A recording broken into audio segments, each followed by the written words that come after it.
Good evening, everybody. Welcome to the Sulk stream. I'm your host, the Incredible Sulk, and I hope you guys are doing well. Fantastic, even. The best day of your lives? I doubt it. Life is, it's hard, and it's long, and it's unforgiving. But we're going to tackle it together. You and me. That's what's going to happen. You and me. We're going to get in a circle, back to back, and we're going to fight the hordes. The armies of demons that I assume 80% of people are. At a bare minimum. At a bare minimum. Thank you for coming.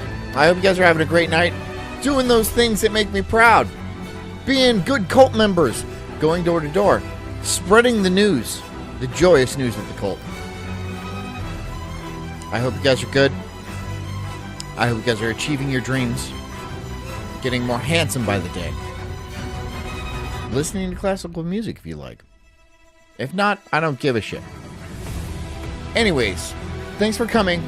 Tonight we're going to be doing slapboxing. A sport, perhaps. Dangerous? Absolutely. It's been whittled down to nothing but knockouts. One after another, and it causes some very serious brain damage. And hey, if you want to get slapped in the face by a man that is very large for about $2,000, you can do that. You get paid. You get paid that $2,000. Yes, you're going to forget your wife's name. Yes, you're not going to know where your keys are or what year you were born or who the president happens to be. But you get $2,000.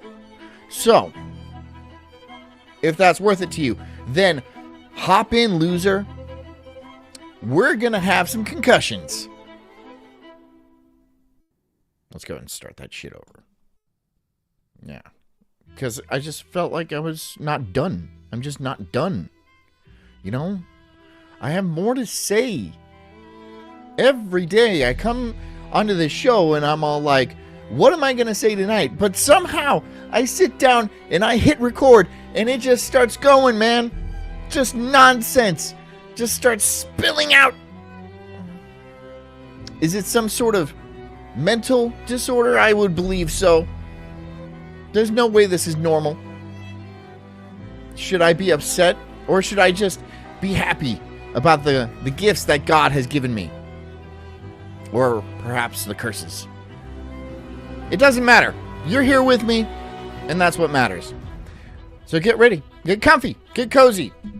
Grab a bottle of something nice. If you're working, keep working. If you're driving, drive safely. Pee now. Because you're going to miss some epic knockouts. Epic slap fights. It's going to be gory. In a sense that is also approved for television. Right? You can't just stab somebody. No, but you can slap them to near death. And people have died slap boxing. Not even slap boxing. Just one slap and somebody has died. Died. Died. That's an epic slap. I mean, if you get... I mean, it wasn't from shame or embarrassment. It was from disconnecting his central nervous system from his corpse. Right? So he just... And that was it. That was it. He got slapped to death. And I don't know if you guys know this, but if you get slapped to death, if you get slapped hard enough, your soul does not go to heaven. I don't know that for a fact, but I'm going to assert it as if it was one, like I assert every opinion I have. So thanks for coming, guys. Buckle up. I'm the Incredible Sulk. This is the Sulk stream. And, this is called the Failure Power Slap. Enjoy. My slapperoonies. My slappy little cult. God is dead. God remains dead. Mm-hmm. And we have killed him. Yes. How shall we comfort ourselves, the murderers of all murderers? What was holiest and mightiest of all that the world has yet owned has bled to death under our knives. Who will wipe this blood off us? What water is there for us to clean ourselves? What festivals of atonement, what sacred games shall we have to invent? Is not the greatness of this deed too great for us? Must we ourselves not become gods, simply to appear worthy of it? There are images of one fighter who was so badly disfigured by this event, he was unrecognizable. But I feel like I have to speak Hilarious. out on just how senseless Okay, who's here? and dangerous I feel like it is Ardenshire as a background. This is clearly a concussion, David, and Brandon, we should Farmer, not be advocating for a sport that is based Welcome, guys. around I like how concussion. everyone comes at 8 o'clock, and nobody is all like, oh, let's be there at 7:59. No, it's 8 o'clock, and you guys show up. If I were paying you guys, you would all be fired. I'll be fired, right? Like, I can't start a meeting. I say 8 o'clock, but I mean you be here at 7:45. I'm not going to pay you for that time, but I expect you to be there. I expect you to be part of the team, right? Thankfully, you guys don't work for me, so you are safe. For you. Don't watch it. And there's nothing I can do. What But thanks for coming. is power Hit the like slap? button. Power slap. Everybody knows what power slap if you have Rumble is. If you have Rumble, the Rumble app, which you should because you're watching me right now, power slap is just where two dudes go to a table and they take turns slapping each other until one of them dies. I guess. And that was some sort of brilliant idea thought up by some businessman who was like, how am I going to make money through the art of violence? And this is what he came up with. So, kudos? Kudos? Slap Good is for a you? sexy Good new for us? I don't combat know. sport for a sexy new decade. Contestants take turns delivering the hardest strike possible until man falls. Brandon says, I'm white late, not black late, which is, is a very, white late is being on time, yet not being early. Black late is being like several hours late, like showing up a couple hours later, not like 15 minutes later, because if somebody's 15 minutes late, oh, they're very busy, they have something to do, they're an important person. But no, it's usually a couple of hours late. And if you're on time, then good, just be fucking on time. All over. Bonus points are You know, awarded if they fall Somebody's over. gonna show up at like 9:57 and be like, oh, are we still doing it? No, can you start up? No, I can't start over, man. I can't start over. You can't stop the train, Once it gets going, there's too much momentum. There's way too much momentum. And luckily it's recorded, so you can just watch it. Funny. Slap fighting as a sport has been around for some time now, garnering huge views on both YouTube and the Fifth Circle of Hell. Like the combat sports equivalent of the Habsburg jaw, slap fighting is an unnatural devolution of fighting enjoyed mostly by enthusiasts. Dude, just to sit there and take a slap in the face like that, and it's not a normal slap. It's not like, oh, some chick, you like honked her tits while you were drunk and then she slaps you in the face. No, this is like a big ass Norwegian dude who's like hitting you. It's a haymaker. That's what it is. It's a haymaker, but he's got the sense of mind to open his fist, right? So that way you're not going to just immediately die, most likely, but you will die. So, get punched in the face and you get like roughly $2,000. And that's for the champions, right? The people who don't, they get a bill from the hospital for roughly, probably a lot more than that. Of inbreeding. Probably a lot If you more could than argue that crack cocaine is just a hyper-efficient Oh my version of God. caffeine, then slap fighting is an incredibly like I'm- efficient way of seeing people get knocked out. So if all you care about in your combat sports is seeing someone have the memory of their grandparents' shift deleted from their brain, slap fighting is the kind of time saver you're looking for. No longer do you have to worry about sitting through 3, 5, Dude, just imagine the side of your face, how bruised it is after that, right? because it's not just one slap. It's like 3 slaps. It's a few slaps. It slaps until one of you is not slapping no more. So your face has to be absolutely fucked after that. Just like a big side of your face. 5 or, God forbid, 12 rounds of fighting in order to see a human being get permanent and irreversible brain damage. Cool. Almost every single slap fighting video practically guarantees you'll see a person get forcibly ejected from reality and spend the rest of their life. Couch Surfing says, who honks a girl's tits when they're drunk? Well, not me. Wondering why they keep putting their cell phone in. I have done that to you, Couch Turfing. I am sure. Like, I am 100% sure I've done that. Fridge, I know for a I do that when I'm sober. To cancel a Fight Pass subscription. If all of this sounds like something, but she doesn't like it. She's all like, "These are business tits now, right? These are for feeding kids, and then you can't touch them because no, they're sensitive, right? They're constantly sensitive, and oh, it's funny when I squirt milk at you and shit like that, but you try to touch them, and then no." Dana White has you covered. While the majority of early slap fighting videos originated from relatively unknown Eastern European promotions and featured background noise says, "Why break my back for a place that would fire me for being on time?" I'm calling OSHA.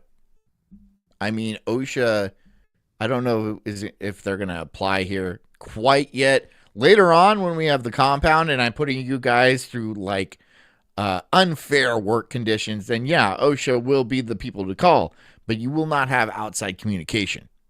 So I've thought of it. I've already thought of, you think you're a step ahead of me, but I'm playing chess here, right? I'm 5 moves ahead, and you're not going to have any sort of communication with the outside world. And if you do, you're going to be heavily coached. Remember, I'm your entire social circle. I control your finances and your lives and your social system and stuff like that. So you won't want to leave. It's not going to be a prison for your body. It will be a prison for your mind. Such combat sports luminaries as that guy with the synthol biceps and Slavic Frank Zappa, Dana realized that the best slap fighting begins at home.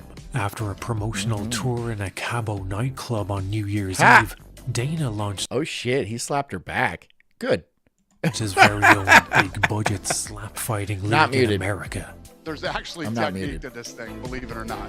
Power slap nope, was not muted. Not muted. That's a good one, Scott. That's a good one. I haven't heard that before. Power slap may be the single worst idea from someone with more money than sense since Andrew Tate Instagrammed his lunch. But Dana's is Andrew Tate lonely?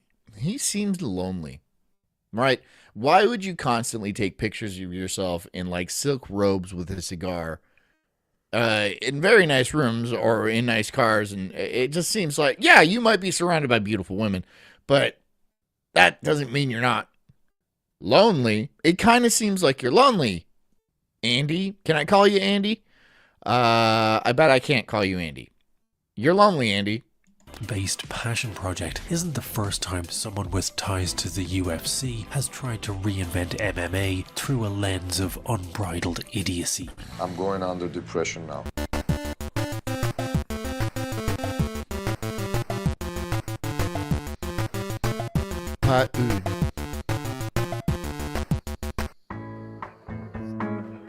Even the most... By the way, this guy's name is Napoleon Bonaparte.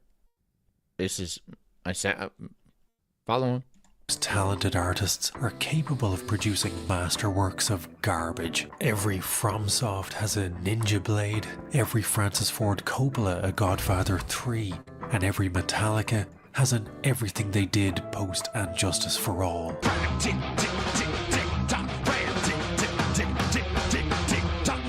Cool.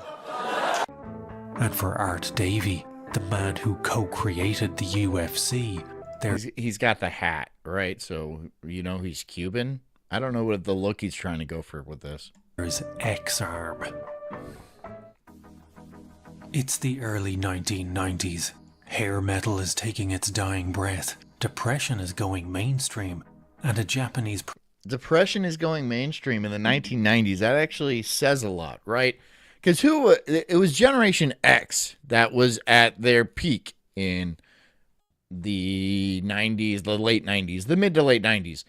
And that's when grunge started to come in. And it kind of seems like that's when the downhills, I mean, not for the boomers and not for the millennials, because the millennials were just kids and the boomers already had made tons and tons of money. But Generation X had to go to work every day. And they're like, what is life about? Oh, no, I have a comfortable job. I can afford a house, blah, blah, blah. But it's also pointless.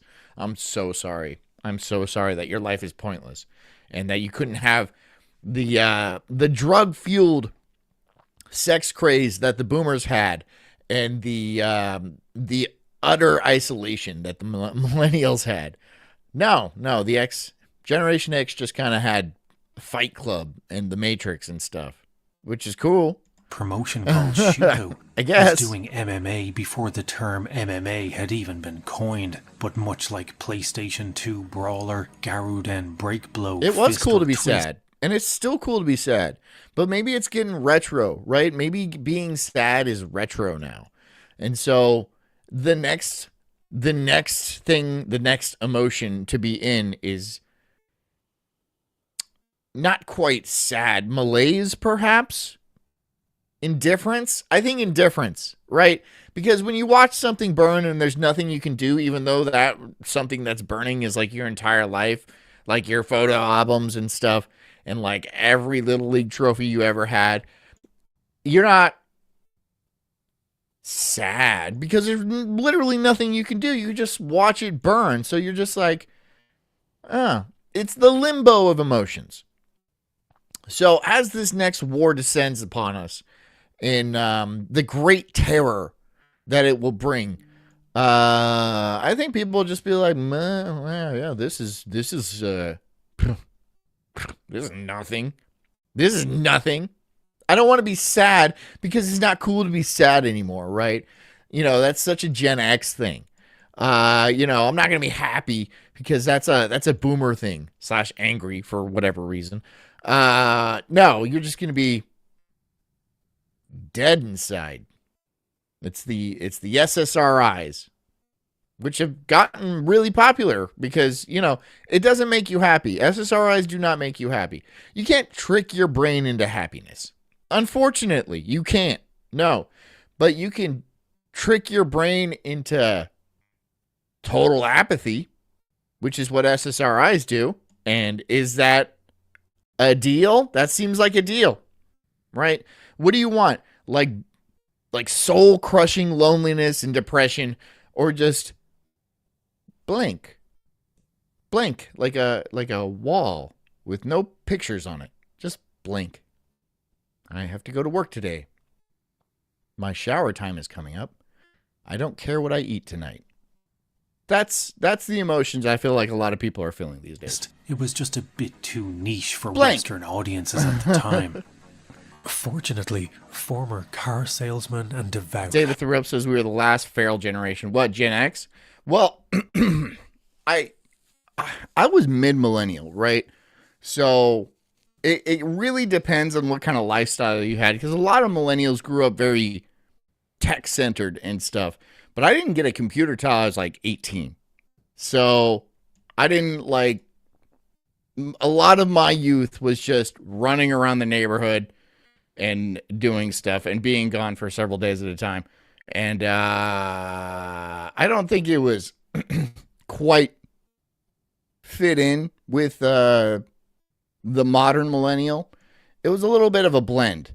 It was a blend, right? Because I had much older siblings and stuff too. So that was the situation for me. hat wearer Art Davey had Not the saying it was a solution. fun childhood. After an argument about But whether I'm not boxing saying it was a better than tech wrestling ended with childhood. Davey being wrestle-humped. So I grew up to be not equipped with the things I need in the modern world, but also with a sense of emptiness inside of me. So the best of both worlds. by his friend.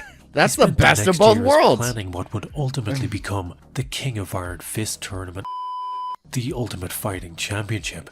I actually was a poor amateur boxer. And a friend brought a wrestler over to me back in '65 on the beach out in Hampton Bays, Long Island. And I got humbled by being taken down. And he put a hold on me, and I thought, we're about the same size. I couldn't land up. We were just, sparring, and it went south on me. And I never forgot that.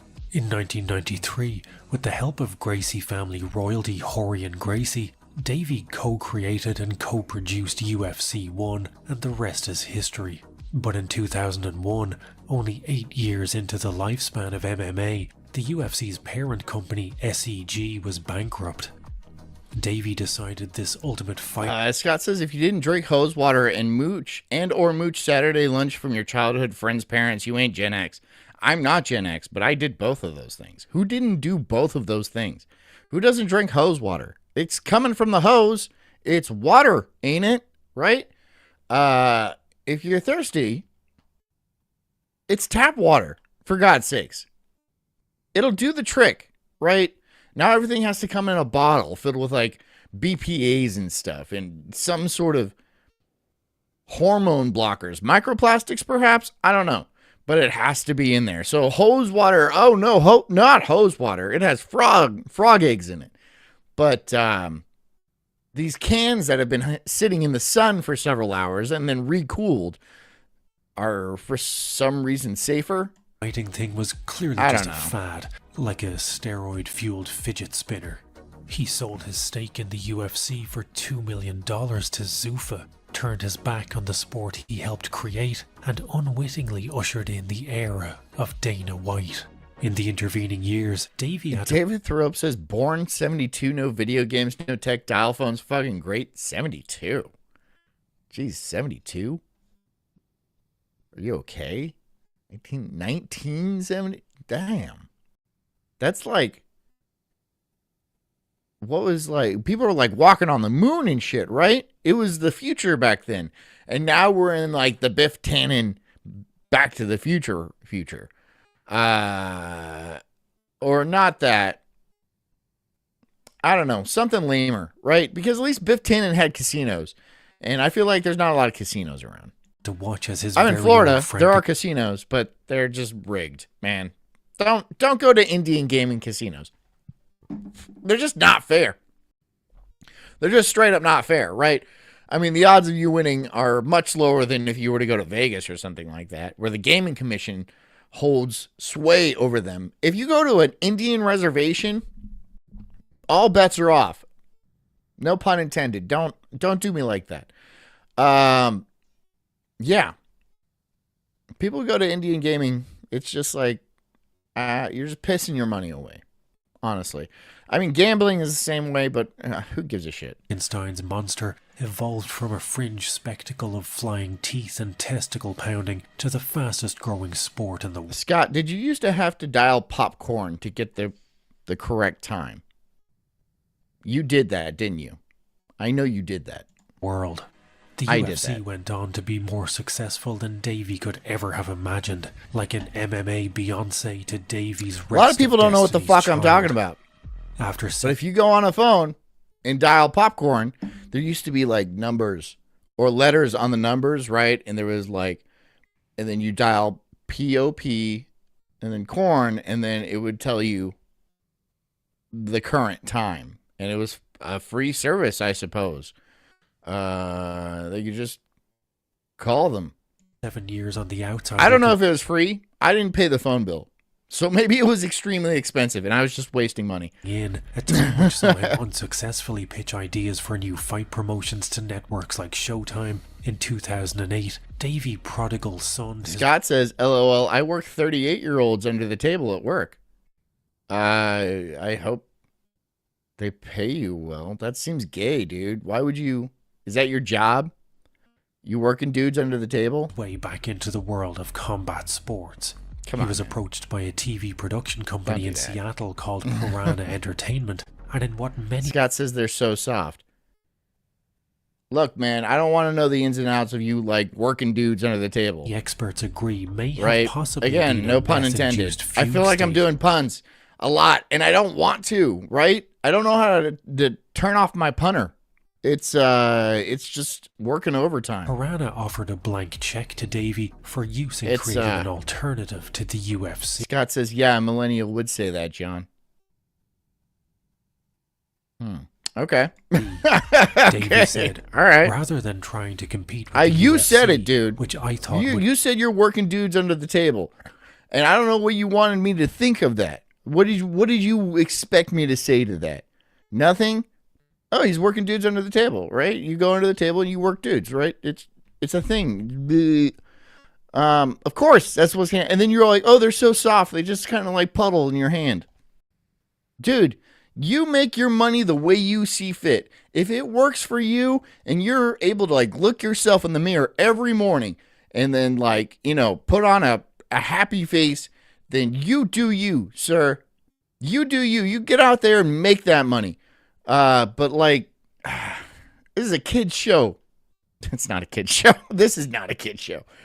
A family show? It's not even a family show, but it's a cult show, and I consider us a family. Would take 100 million. This is not a kid's show. To my greatest strength, which is creativity. After seeing what he would eventually create. Arden Shara says kids these days have shit work ethic. That is not true. Kids, people these days, young people these days, have the exact same work ethic, if not much better than Gen X or boomers or something like that. The problem is, it doesn't fucking matter, right? What are you going to do? You're going to go work fucking 40, 80 hours a week just so you can not be able to pay your bills? Just so, you can watch your life burn down so you can make some other dickhead who's already worth hundreds of millions of dollars even more money? Fuck that, dude. Fuck it. Why? You're not going to make it. You're not going to push. You're not going to buy a house. You're not going to own a car. You're not going to be able to raise a family at any point during your life, right? A lot of people have already realized this. It's not a work ethic thing. It's not, oh, kids are so lazy these days. It fucking doesn't matter. It doesn't matter, right? It is a societal problem at its core. Just saying people are lazy is a complete write-off because that's not true. It's just not true. People want to work. People naturally want to work. They get bored. They want to do something, but they want to do something fulfilling, something that will support them, and something that's important to society in general. There's nothing like that anymore. Everything is taken by AI or immigrants, right? Immigrants live 15 to 20 people in a tiny little apartment. And, Westerners aren't accustomed to that kind of lifestyle. So we can't go pick crops and stuff. It's not going to make nearly enough money. What are you going to do? Work at McDonald's and make $20 an hour? Great, you make $20 an hour and you want to buy another car, a new car or any car, it's like $60,000. And then you're in debt for the rest of your life. If you already don't have college debt, which is definitely in the six-figure range. And so what are you supposed to do? You went to college because they said it was the key to happiness, the key to your survival. You did your 4 years. You racked up $120K in debt. You have to live with your parents basically indefinitely because, hey, even if you didn't get a shit degree in like dance theory or something, maybe you got like a law degree, people still ain't fucking hiring, right? They still ain't. Even if you're an engineer, they're like, oh, well, we could just have ChatGPT do it, right? We can have ChatGPT engineer anything. A software developer, that's okay. We can have AI do it. It doesn't matter, man. It doesn't matter. Nothing matters. It's not laziness. It makes me mad when people call, oh, kids just don't have the work ethic that we had when we were young. No, that's fucking nonsense, and that's a cop-out. You don't think people, no matter the age, want to have some sort of success in their life, want to raise a family of their own, want to be able to live in a house without being at work 20 hours a day? It's unfair to ask them to do that. It's unfair to be like, the instant you get a career, you have to work for the rest of your life because there is no way you're getting Social Security, and there is no way you're going to be able to save enough money to even live a year beyond your working age. It's not fair. And people understand this. They realize this. And they're like, fuck it. I'm just going to go travel the world, right? I'm going to piss away money on going to concerts and going to, like, you know, strange countries and shit like that, because I don't have enough money to build a life, to push society forward. I don't have that kind of scratch. I can save up money for a plane ticket and go bum around Thailand for a year. That's easy, right? But actually being able to afford a property where I can stake my claim on this country and say, this is my land, this is my country, it's impossible. It's untenable. It's not laziness. It's not laziness. And fucking Fox News, CNN, all that mainstream media bullshit has pumped that into boomers' heads for decades now. And then they just say, oh, kids are just so entitled these days. The world doesn't owe you a living. Well, you know what? It kind of fucking does. It kind of fucking does. It's given livings to basically every generation since the Stone Age. So yeah, I kind of deserve a living, right? Cavemen used to work 2 hours a day gathering nuts and berries and fucking hunting a deer and stuff. And then you know what they did the rest of their day? They sat around and got drunk and got laid, right? That was cavemen. Sure, they only lived to 30.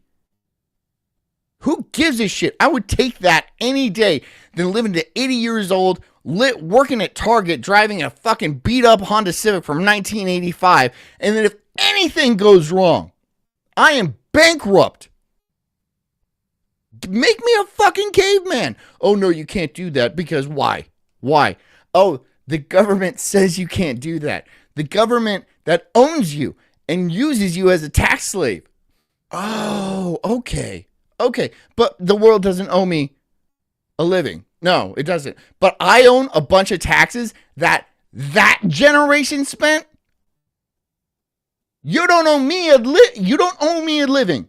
But I owe hundreds of thousands of dollars on a lifestyle that you already enjoyed. You have got to be fucking kidding me. I would Back say to there's an slap argument boxing. to be made that Davy's choice in dapper headwear is a greater strength than his creativity. After a pitch meeting that one can only assume was so intoxicant-fueled that the breakout room was a vomitorium, Davy and the executives at Piranha settled on their idea for a new, extreme, UFC-beating combat sport. A combat sport for the digital age. A combat sport that didn't have all that boring ground fighting shit that the public hated.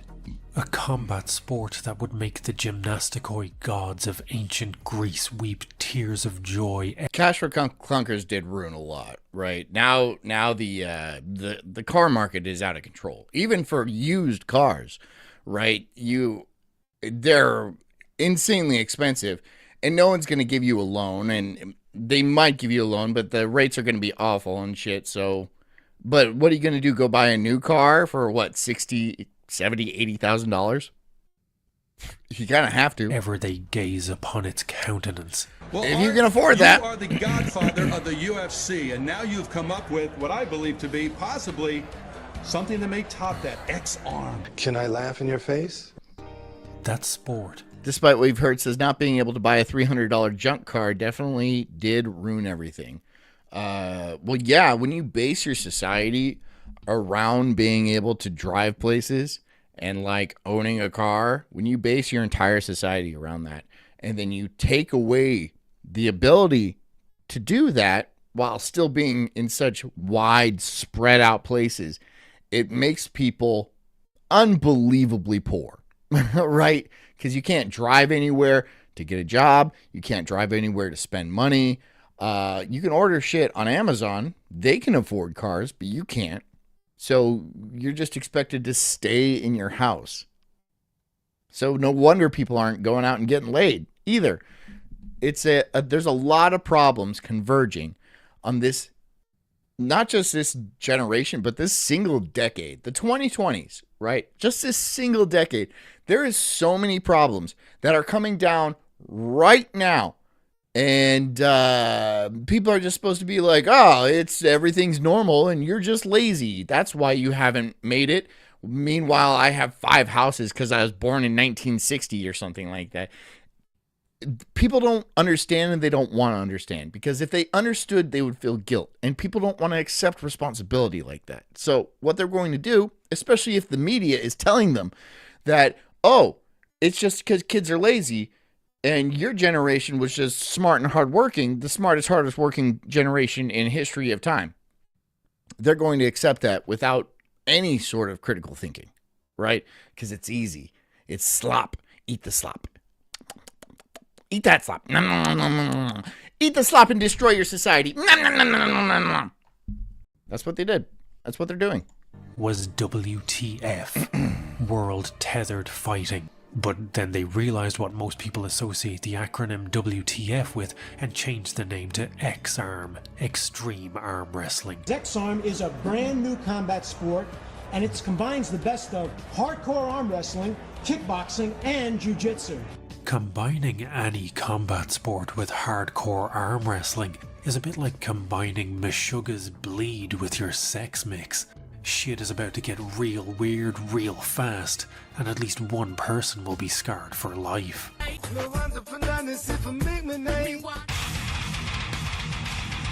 Yeah, Davey the real teamed up player. with Todd Williams. You guys remember that real? Maybe you don't. Maybe you're younger. That's some real OG shit. Right Owner there. of an MMA promotion called Gladiator Challenge. Gladiator Challenge has been around since 1999, and yet somehow still hasn't figured out this whole YouTube thumbnail lark. It's not Seagal again, right? Seagal is just, he shows up in this guy's videos a lot because, I don't know, this guy doesn't like Steven Seagal. I challenged Steven Seagal to a fight on Twitter publicly, and I have not received, hold on, let me check.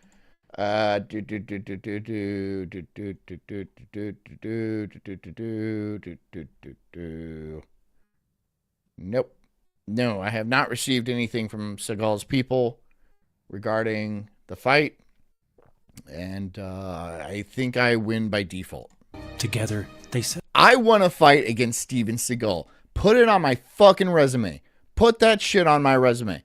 I want to fight against Steven Seagal. Up what they called an idea lab. When you're telling people about me, which I know you do, I know you're going to, and I know you have to, tell them I beat up Steven Seagal. I want to fight with Steven Seagal. Don't say I beat him up, because that would be not true. But I did win a fight with Steven Seagal by technical decision. Williams supplied the fighters, and Davey supplied the worst ideas for a sporting mashup. Right? We're not liars. Composing the extreme part of extreme arm wrestling, fighters were tethered to a table, their wrists bound by duct tape, and over 3 one-minute rounds were allowed kick. I'm sorry, is this where the Power Rangers break limbs? It looks like they're breaking limbs, dude. Punch and attack submissions at will. Or they could, try and pin their opponent's arm like in traditional arm wrestling. But once people started punching across the table like an argument over who's paying for dinner got out of hand, the arm wrestling portion of X-Arm was largely forgotten. Yeah, I see some battle wounds and some bruises. That's great. Very few X-Arm videos exist today, but of what remains, roughly 0 fights are actually won via a traditional arm wrestling pin, while the rest are won via frantically winging haymakers over a table. X-Arm was labelled by Davey as the roughest 3 minutes in sport. It's like fighting in a phone booth, right? Have you guys ever seen that? Somebody fighting a phone booth? It's actually pretty entertaining. That nowadays belongs to the final 3 minutes of Shevchenko versus Grasso.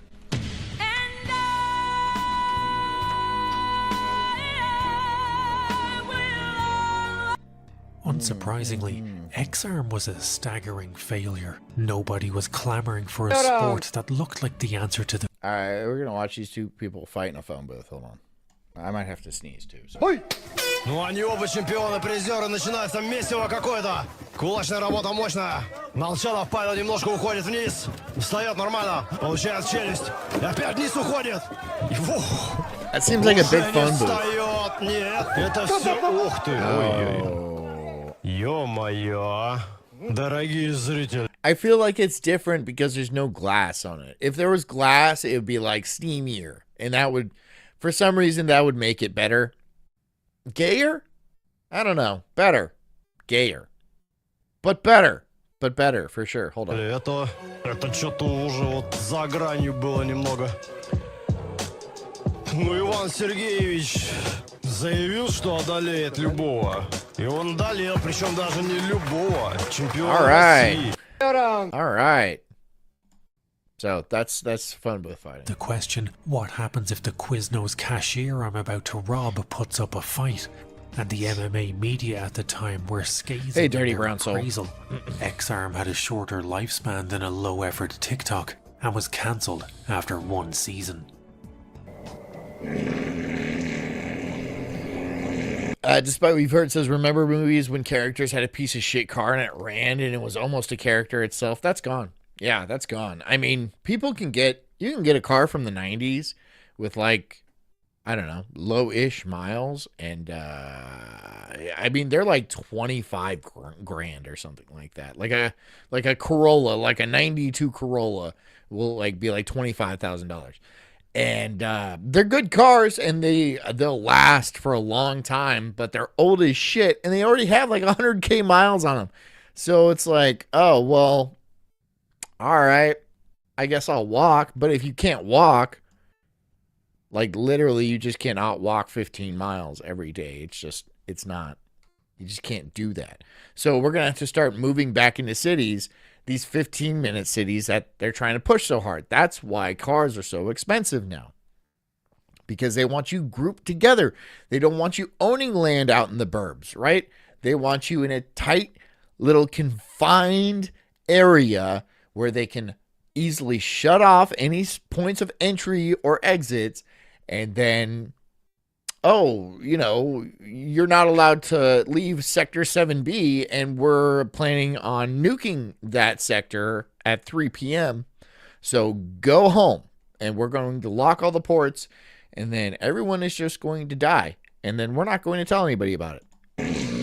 Well, I'm sorry to hear that. But Davey wasn't done trying to make X-Arm happen, and credit where it's due. For everything X-Arm did wrong, which was basically everything, it did get some things right. Davey was focused on making X-Arm a sport for the digital age, which was pretty forward-thinking for 2008. The narrow viewing space required by two men tied to a table meant X-Arm was perfect for being watched on a phone. And when Davey relaunched X-Arm in 2012, he partnered with former YouTube behemoth Machinima. With 12 million subscribers, Machinima were the Walt Whitmans of 360 no-scope COD videos. Sweet. Machinima would stream episodes of the new and improved X-Arm Season 2, and presumably would upload bro-step-powered headshot montages from X-Arm FU, the official X-Arm mobile game. Pin! He's going for the pin! He is pinned! You'd think with such a YouTube titan to piggyback off, there would be dozens of X-Arm videos still out there for us to have a good chuckle at. Long Island, But huh? Machinima was a glorified pyramid David? scheme. Creators submitted videos, while Machinima made all the money from the views and So shared you live only in New pennies York? with the original creators. Once monetization... You live in New York, and you're listening to me here, right? Isn't that like a crime? Isn't there some sort of crime you're committing by listening to ulterior opinions? Thought crime or hate speech or something like that? Yeah, you better have a VPN, right? Because they're going to be looking for you. The British, in fact. Yeah, they're sending people over to police people's hate speech. They actually said that. They said they were going to try to hunt down Americans for saying stuff in America on social media, and everybody in America laughed, and then everyone just showed their guns, and nothing ever came of that. Nothing ever came. They're like, oh shit, right? They have guns. Well, they outlawed that in England, so now they can arrest you for whatever. But you can't do that in America. But they're really trying to get rid of American people's guns so they can arrest you for the things you say. They're trying. They're trying real hard. And you're not going to be able to leave the 15-minute city or say say things that they find abhorrent or reprehensible, because they'll just cut off your oxygen supply in your little cube, your cubicle, right? Maybe not even that severe. Maybe just your hot water and your food credits. Then you'll just die. And ad revenue became available to everyone with over 1,000 subscribers. The machinima pyramid was inverted and placed them right on the bottom. After years of allegations of... Arden Share says the British need more killdozer types. The British can't even have pointy tip knives, dude. They can't even have knives with pointy tips on them because, it's a public safety hazard. You think they're going to let them have bulldozers? No, they're not going to let them have bulldozers or guns or even squirt guns, because you could put something that's a little bit abrasive into them, and then that wouldn't be nice. No, what you need is nothing. You need nothing. That's what you need, except for to die. That's what they want you to do, right? That's exactly what they're trying to get you to do. Ripping off creators, Machinima eventually dim-macked their own channel, deleting every single video, along with X-Arm Season 2's entire... Arden Shire says, do they not have angle grinders? Seems like an easy thing to fix. I don't think they do. I think that's considered a weapon by the British Parliament. So, no, you can't have angle grinders. You can't have anything in prison. They won't, if it's not allowed in prison, that's not allowed in England. I mean, that should kind of tell you the state of the country, though, right? Yeah. I mean, I guess you can have hooch. You can have toilet hooch. But anything beyond that, it's pretty much prison rules. Prison rules. Entire catalogue. Barely a year into its relaunch, X-Arm was killed off, this time for good. There were no official announcements or press conferences. X-Arm simply ceased to be. The final social media post by X-Arm was from May 1st, 2013. A post that simply reads, X-Arm gets great response at MIP TV in Cannes. 11 people have liked that post in the intervening decade. Facebook user Kenny McLaren exclaimed, 11 likes? That's not good. I mean, that's not good. That's awesome. When is the next event? Can't wait to be part of it. 9 years still ago. Waiting for his answer. X-Arm was a terrible idea, but it had its fans, such as this rando blog post from Strength. Scott says, ain't doing no auto body work across the pond. Well, no, of course not, right? Because I don't even think most of them own cars. So any auto body work is done by government-approved transportation specialists. Fighter.com. Many people says it's shit, but I say it's great, so fuck the haters and keep going. But unfortunately, I'm not in the majority, and the masses don't think like me, so this exciting sport isn't about to took off. I'm not sure if Strength Fighter realized when he wrote this post in 2014 that X-Arm had already been dead for over a year. Art Davey hasn't created any UFC-beating combat sports since then. His most recent involvement with combat sports was being inducted into the UFC Hall of Fame. As for the fighters themselves, very little information exists about any of the competitors. The only competitor with any name recognition was former Pride and UFC legend Gary Goodridge, but no footage of him competing in X-Arm exists. Is he dead? Of the remaining cast members, only Homer Moore and Rick Vardell are of any note, and for all the wrong reasons. Oh, they killed somebody and they're in prison now. That's what it is, right? Before becoming X-Arm heavyweight champion, Homer Moore was an MMA fighter. JD Grab says morbid obesity is going to kill off most of your population. Of Americans? Well, see, okay, so a lot of the morbid obesity is already for people with pretty low IQs. So it's not It's not much of a risk for like a lot of the useful people. So whatever. I mean, for God's sakes, if you're getting to the point where like 350, 400 pounds and you're not like changing anything about your life, your plan is to die. Your plan is to die stuffing yourself to death, right? So that's killing yourself. You know something is wrong and you know you need to change something, yet you do not change something. Therefore, you are killing yourself. So I have no pity. I have no pity for those people. And JD, don't act like there's not tons of fat British people, dude. I've been to England. There is plenty of super fat British people, all right? The same with the Australians. And the thing about that is most Australians are white. And at least a lot of British people are white. Okay, so let's say the white ones are the British people and then the rest of them are invaders. Half of your country is invaders. So it really doesn't matter what they do. But yeah, Australians are so fat. They're so fat, right? And they're all like, oh, Americans are so fat. Well, yeah, I mean, we have huge black and Hispanic populations that are way overweight by the time they're 13. That's going to skew the numbers a little bit. But most of the white people I've met, most of them, don't get me wrong, there's plenty of fat ones. Most of the white people are not that fat.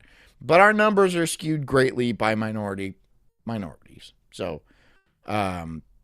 that's the case. I would actually argue that places like Australia and England are fatter. But they just haven't realized it yet because the news tells them they're healthy. It's amazing what people believe, right? Like the news tells them they're healthy, but then they're super fat, drinking beer after beer, drinking, like eating fish and chips and stuff like that. And that's what they'll believe. And they'll see no need to change their habits because statistically, in their mind, England is not that unhealthy, so they're not part of the problem. Who had fought and lost to a pre-UFC Chael Sonnen in MMA promotion Rumble on the Rock. He eventually made it to the UFC, where he had one fight, a submission loss to Evan Tanner at UFC 34. But behind the scenes, Moore had gained a bad reputation for Scott says there's Zep Bound and stuff like that, and there's also the other one. What's the other one? I freaking forget. But just to say, there's options, right? You can get the surgeries, you can do the Zep Bound, you can do the God, what is the other one that's real popular? You can do things, but if you just aren't, then it's on you. I mean, it's on you. Maybe you don't want to do those medications because they have side effects. I don't agree with you. Okay, well, find something else. Don't act like it's impossible. Don't act like it's impossible. You could simply stop eating for a month or two, and you'd be perfectly fine. You'd be perfectly fine and lose tons of weight. So, it's a willpower issue. It's not even a money issue, right? It's just a strictly willpower issue. And, you know, it's a drug, so kicking drugs is hard. And nobody wants to kick drugs. But people don't consider it drugs because they're legal and, like, propped up by the government. So, doesn't mean it's not a drug. Bragging about having gang affiliations and was known as a guy to be avoided. You always heard these rumors about, hey, be careful. Guy runs with a bad crowd. That's a rough guy. David Thoreau says, there's food, this is a quote, there's food in your country that contains dangerous ingredients considered dangerous addictive drugs here. Putin. Yeah. And we know that, but we don't control our FDA, right? Some other government controls our FDA. There's really nothing we can do to stop the sale of those things. And even if there was, should we let people make their own decisions? I would kind of argue to say we should let people make their own decisions. And this would include things like heroin and crack and stuff. Because they're still selling heroin and crack, even though it is illegal. And, you know, cocaine could be less dangerous than a lot of these food additives that are perfectly legal and encouraged to put into the food supply. But it doesn't matter. It's a money thing, right? It's not about your health, and it's never been about your health. It's about how much wealth can they extract from you. So, yeah. Stay away from Homer. In 2013, he was arrested for suspicion of first-degree murder in a cold case dating back to 1999. 19-year-old Karam Hussein Jabbar was found dead in the trunk of a car in Tempe, Arizona, the victim of a drug deal gone wrong, and Moore was the prime suspect.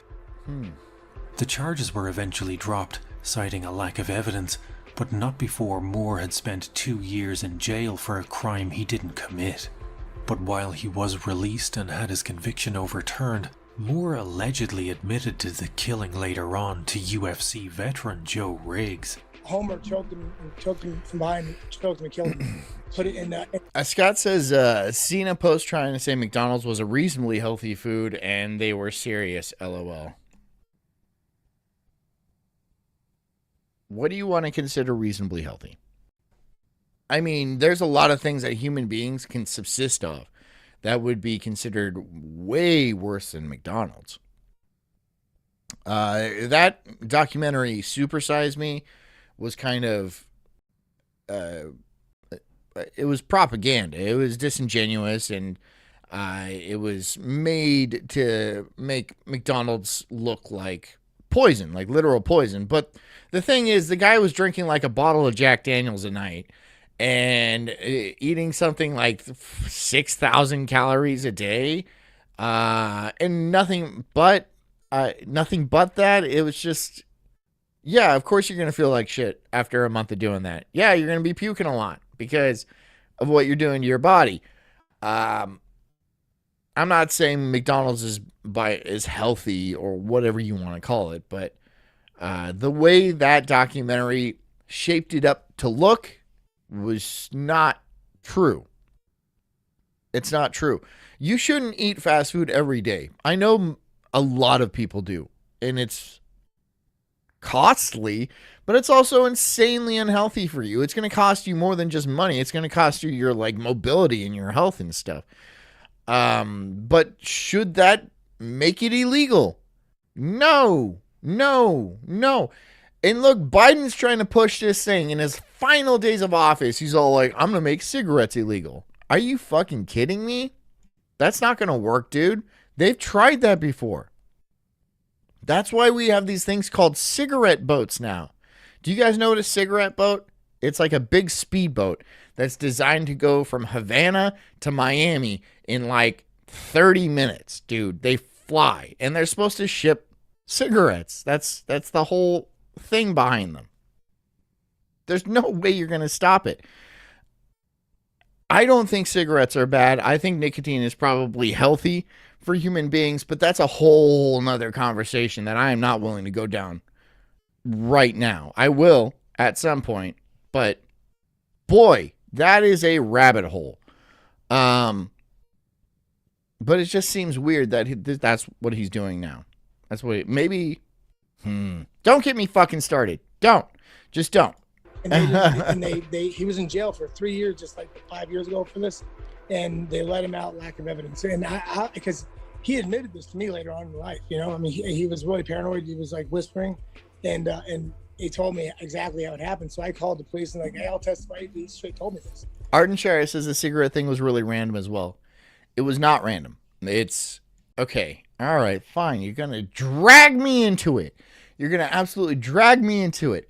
So there's been studies out that have been done around, and I don't know the exact validity on these studies, but it showed that nicotine was very bad for nanotech. But not only just nanotech, also a bunch of other things like cancer that really responded, and parasites that really responded poorly to nicotine in the blood. And I think it was a threat to the pharmaceutical industry. The pharmaceutical industry generates trillions of dollars selling pills combating these specific conditions. And somebody smoking cigarettes typically didn't have these conditions. And so they launched this truth campaign to stop people from smoking in general. I mean, think about it this way. Americans smoke the least out of any country in the world, right? We have the lowest rates of smoking out of any country in the world. Yet we are the by far the most unhealthy country, right? You go down to Indonesia, Thailand, China, something like that, everybody is smoking 100% of the time. And they live forever. They live forever, man. They live forever. You'll see like 100-year-old dude smoking cigarettes. And he's like, yeah, I've been smoking since I was like 6. And so just on anecdotal evidence, you kind of pick up something's not right with this whole truth campaign. Even calling it a truth campaign stinks, right? That makes you think there's something up here, right? If you have to call it the truth campaign, why do you have to call it that, right? Why can't it just be the truth? No, it's a fucking lie. It's all a government psyop. It's all to get more money out of your pocket, like it always was. You don't think billions of dollars were spent on this campaign?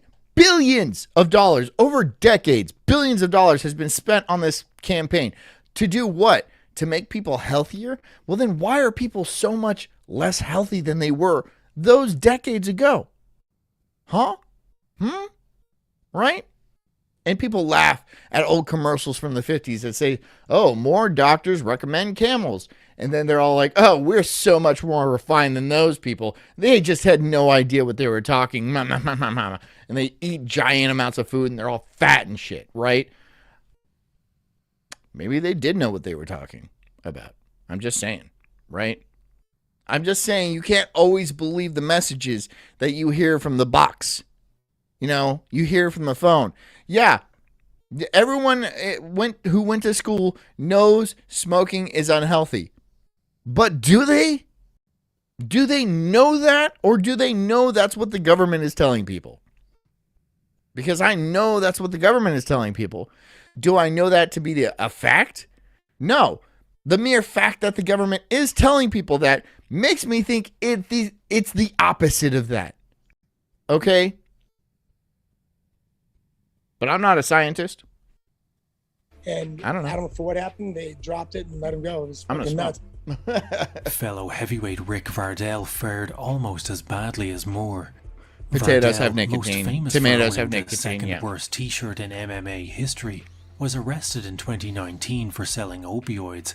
As recently as January of 2023, Vardell was arrested again, this time for pleading guilty to possession of a firearm in furtherance of a drug trafficking offence.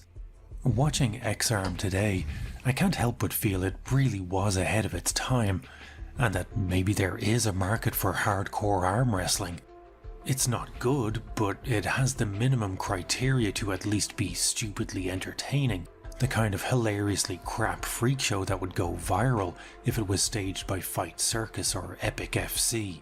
Watching X-Arm today, some of the knockouts are the kind of thing that would be devoured whole by TikTok's algorithm. Pin! He's going for the pin!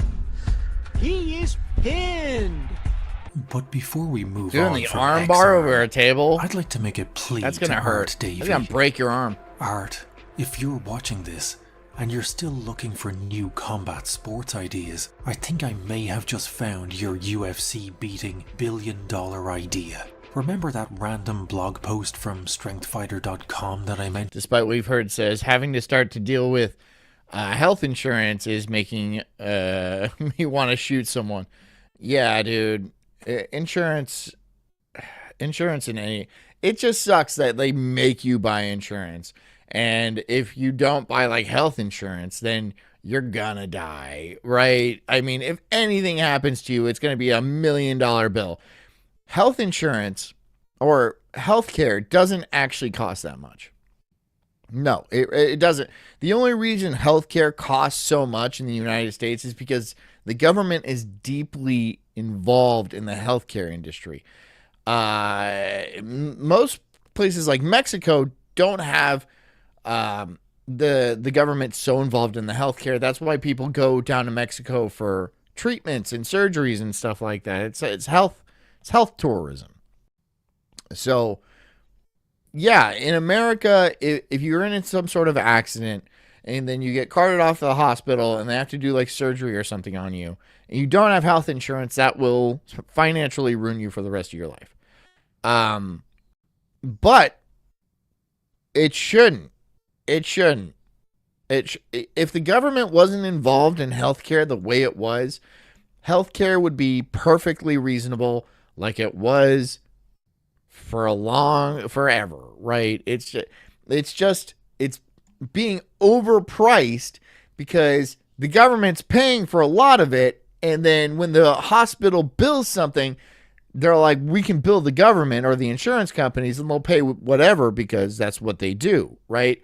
But if somebody private pays, they can't afford, $10,000 for a lab. They can't. It's just, it doesn't work. It doesn't work like that. So you have to be a part of a program. This is another part of government control, right? They want to control your life and death. They want to control your ability to hang on in this world. The government should be completely out of healthcare, 100%. That's what I believe. It should be completely out of healthcare. And I know what that means. That means doctors are going to go unregistered and stuff like that. I know pharmaceutical drugs are going to be spread without, what do they call it? Prescriptions and stuff. Good. You know why? Because good doctors will rise to the top and they'll be able to make a living. Bad doctors will fall away. People are going to die, sure, but people are already dying en masse for unpaid medical bills. It really is kind of a push. Mentioned earlier? Well, it turns out Strength Fighter is somewhat of a combat sports visionary, and since 2016 has been diligently working on creating the single greatest combat sport known to man. Slaughter Sport. Slaughter Sport is a no-holds-barred, no weight classes, no drug testing, no government legislation, 48-man, year-long tournament that for some reason also specifies that it has no dress code, in which case I choose to fight in full Steven Seagal cosplay. David Thoreau says nicotine prevents the depletion of neurochemical, the absence of which is found in neurodegenerative diseases, Alzheimer's, dementia, and the like. Yeah, there's also a bunch of other things that, there's a video, I might have to post it. I think I did post it, about the guy talking about nicotine and how he just puts patches on. He doesn't like smoking, so he puts patches on because of the benefits that nicotine has on his overall health. Seems fine. Play. Slaughter Sport. Fights can only be stopped by KO, submission, or death. Strength Fighter even has mock-ups of what the overall winner of such a tournament would look like. Here we see the WGF champion, a veritable gold-encrusted demigod who took this whole no dress code thing and fucking sprinted with it. Pictured here Sweet. Beaming proudly shortly after beating 47 other men into a living death. Considering the casual homophobia in the description of Slaughter Sport, Sweet. I'm pretty sure the irony of this guy looking like MMA's very own Liberace was completely lost on Strength Fighter. Slaughter Sport. Here we see struggling underdog Davy Mac Kidd, who is apparently from Ireland, yet I've never met or heard of him. Davy Mac appears to be both a lover and a fighter, his salacious grin and unctuously raised eyebrow practically demanding, "Meet me in the men's room." Davy, make Slaughter Sport happen. Don't meet that guy in the men's room. You're not going to end up in the... It's not going to be good for you. That's all. If you could list the most extreme places in which to have a fight, ranked from... Despite what you've heard says I kind of miss cigarettes, pick them back up. Right? Pick them back up. I mean, you have everything telling you not to, and even like family pressure and stuff like that. Fuck them all. What has, this establishment asks a lot of you, but what does it benefit you? How does it benefit you in any way? Why should you be beholden to them to do anything they ask of you?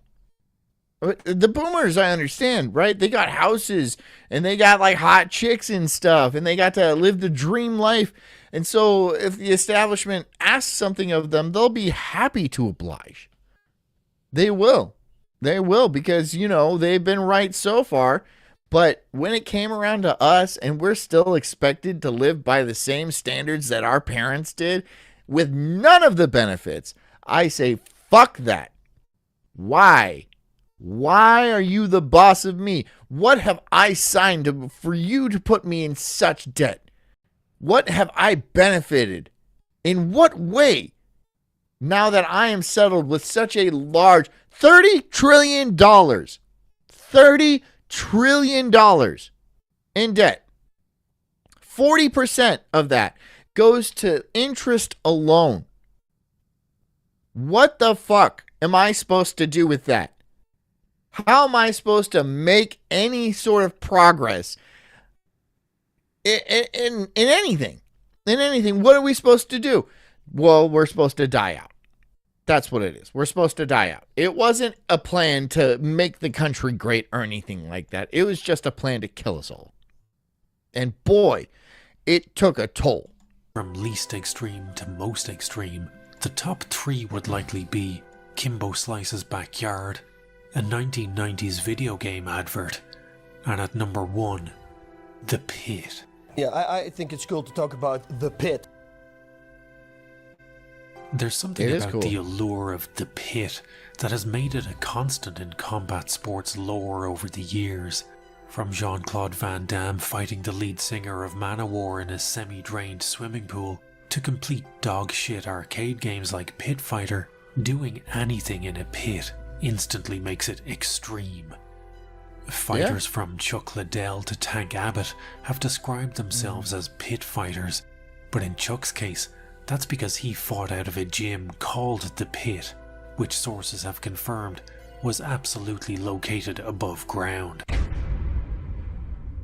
Okay. It's unknown if Tank Abbott ever had any subterranean shenanigans to warrant his title of pit fighter, but I mean, look at the guy. He once fought a man known only as Cabbage.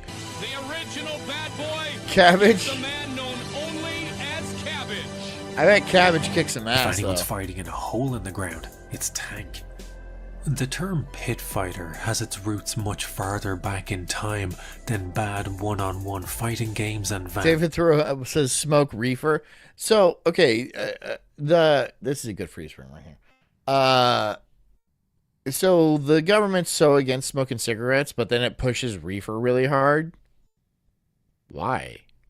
Can't you get basically a lot of the same diseases from smoking tons of weed, right? Doesn't weed have like way more tar than cigarettes? Yeah, you smoke a lot more cigarettes than you do weed. But like, why are you behind one and against the other?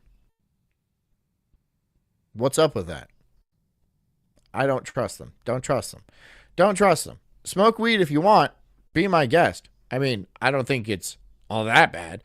But, if they're telling you to do something, society in general, not just specifically the government, but remember, the government has all types of psyops going on around, trying to push and prod your behavior and tax you into certain behaviors and lead your life for you because you're just too stupid to do it yourself. If they tell you to do something, think long and hard about doing the exact opposite, because it works out for you. Damn movies.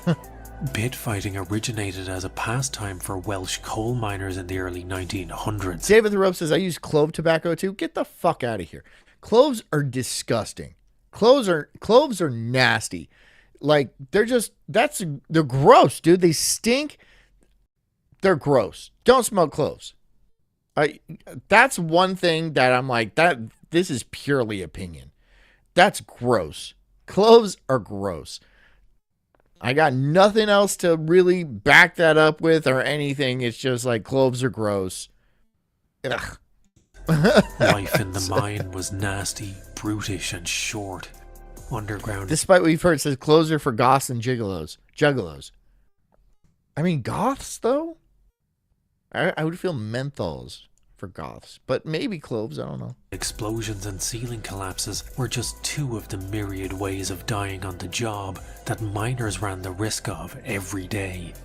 Tommy Farr, a miner who began working in the pits aged 12, went on to become a professional boxer who once fought Joe Louis. He also left us numerous tales of the origin of pit fighting. According to Farr, miners essentially invented fighting in a phone booth before the invention of phone booths. As a form of entertainment in between shifts, miners would dig a pair of waist-deep pits approximately 2 feet apart. One man would enter each pit, where they would proceed to swing at each other until someone's brain entered power-saving mode. As was the style at the time. If you have to play live-action Rock'em Sock'em Robots on your lunch break, in order to take your mind off the fact that you'll probably die on the job, it might be time to call HR. Yeah. But why are we discussing pit fighting in a supposed video about slap fighting?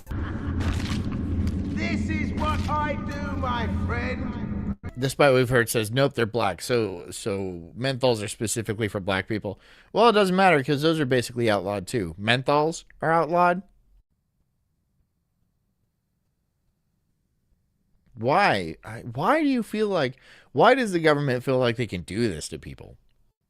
I mean, it might be petty and they say it's for your health and shit like that. Well, it's not. It's definitely not for your health. It's probably exactly the opposite. But even if it is for our health, what makes them think they can choose for us like that? It's not supposed to be our daddy. You know, the state isn't our daddy. Okay, it's not supposed to control our lives from every moment we wake up until we go to sleep, and that's what that's what's happening. That's what's been happening a lot. I mean, basically exclusively for years now.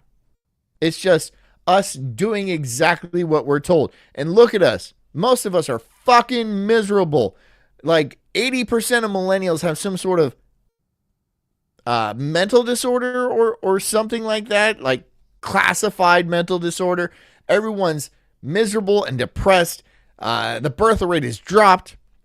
Nobody wants to go to work. It's not because they're lazy. It's just because they don't give a fuck anymore, right? So maybe, just maybe, you should let people live their own lives and try to pursue their own type of happiness. Like it says in the fucking Constitution, that you're allowed to pursue happiness, your happiness, not the government's happiness.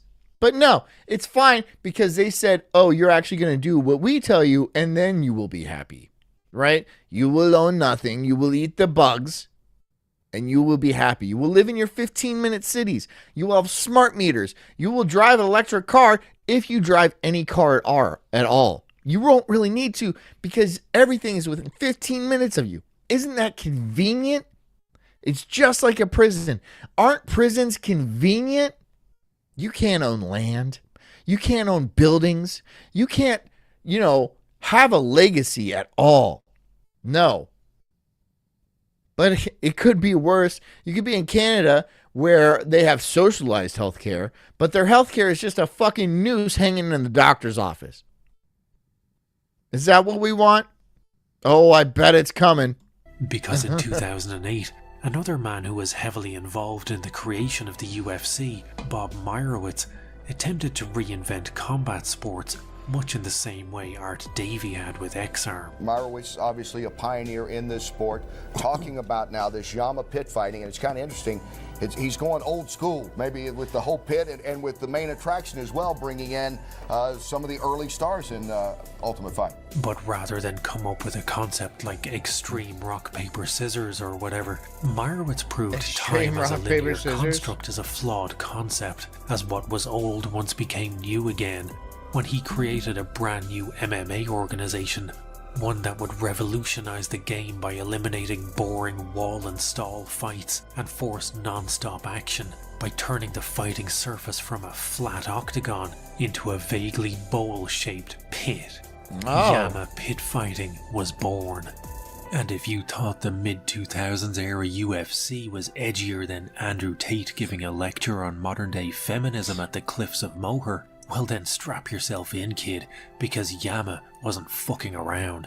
Yama Pit Fighting. On the street, it's against the law. In the pit, it is the law. Badass. According to Meyerowitz, Yama is Russian for pit. Yama is a word that in Russian means a pit in the ground. Pit.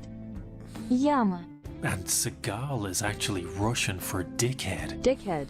Seagal. Hey, why don't you guys speak English? Interesting. And while I can't verify the accuracy of either translation, it does mean Ew, that Djaram's Meyerowitz are thought it was gross too, A-okay dude. to Djaram create a blacks are promotion gross. whose name would translate. Don't smoke fucking cloves. No, don't smoke cloves. All right, I try not to be unreasonable as the leader of a cult. That goes without saying.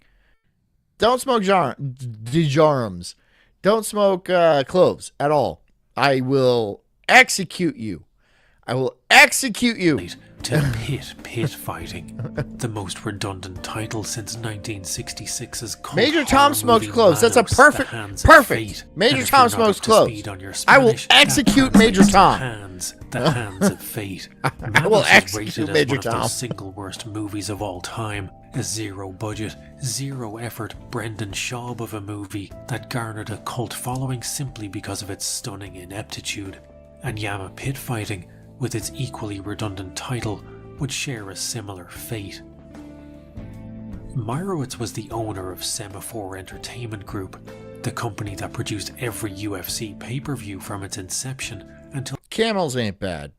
You can never do lights. Lights are gross. I was a 27s guy back in when I used to smoke. I don't smoke anymore, but like 27s all day. Yeah. I mean, that's, and then people are like, oh, those are the worst for you. I don't care. Right? It's like, I'm sorry, you smoke your American spirits. I think those are nasty. And I don't tell you I think those are nasty. The blue ones, the yellow ones, I don't give a shit. I don't go around telling people, hey, those are like the worst for you. Because I don't care about you. I don't know you. I know you have terrible taste in cigarettes, but besides that, I don't want to know much more. So don't tell me those are the worst for you. I don't care. I don't give a shit. Until the company was sold to the I don't give a Fertittas shit. in 2001. And much like Davy, after selling the entire company for the same price as one Bugatti Veyron, had to sit and watch as the company exploded in popularity and shaped the landscape of combat sports in the 2010s. Yama Pit Fighting was Meyerowitz's attempt to become relevant in the burgeoning mixed martial arts scene once again.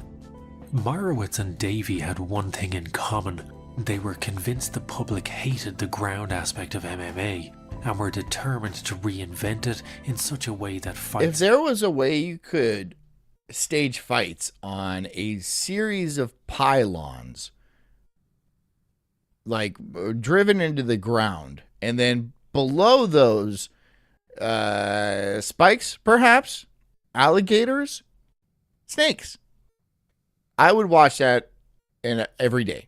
I would watch, even if I've seen that fight before, I'd be like, I'm going to watch this fight again because this guy falls right into that pit of copperheads.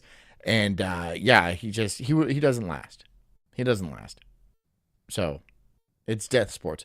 Let's just stop beating around the bush and go back to death sports.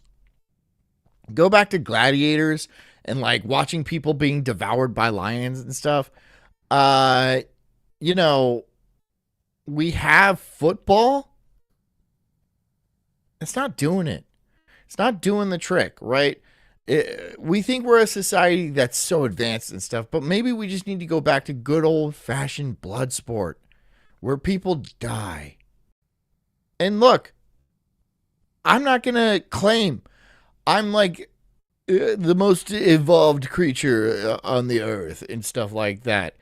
if people are fighting with bastard swords and nets and shit in a dusty arena, I'm there. I'm there. Drunk as hell, like throwing popcorn and shit. And yeah, I bet way too much money, probably on the wrong guy. Bring it back. Bring it back.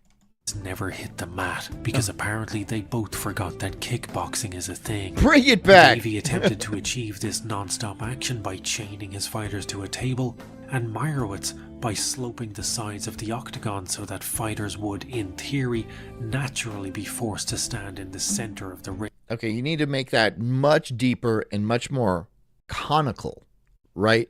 So it's just a point. You have this big pie tin thing going.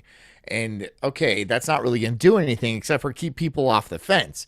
But if you were able to make it like, I don't know, 6 to 8 feet and have it come to a point, they're going to have to run around just to keep enough momentum to stay away from each other.